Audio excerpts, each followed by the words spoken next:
ini beliau. Ni dia nak fikir banyak. Kenya Pak Kriam rodang Pak Kenya. Hari kini giong banyak trilang bat kiksui. Ubriu, ubadan kacing tip briu tip lay. Unut bat pria briu.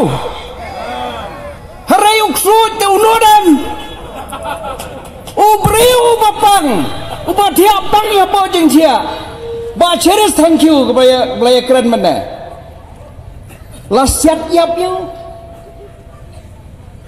Lada ubriu, upniap briu. Ki punet jaga sarkar ki kam. Lada ka sarkar lane ki punet sarkar ki pediap briu. Manoban kam. Baik hadu bentar. Kita kinom peniap. Kiat openly. Kiat freely.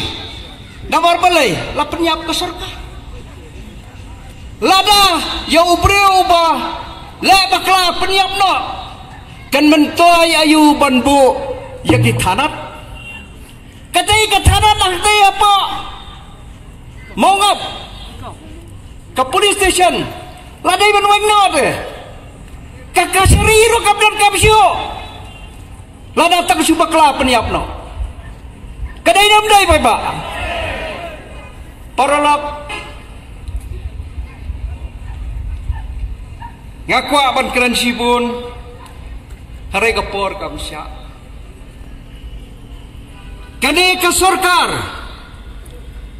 kamdai ke sarkar ke persensyari gigi paipa kade ke sarkar kabayuroj bat kabasyat kelayang gigi paipa upaipa ulayam ulayala persya ya kade ke citizenship amendment bill hari tu kapor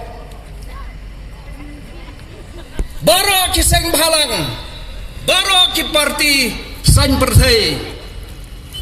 Kia senrap lang ban ya percaya kena kecing tu, jom ke sarkar BJP ban pelong ang ya kena ke sentra ya ke citizenship amendment bill. MP jom kena ke MPA korban.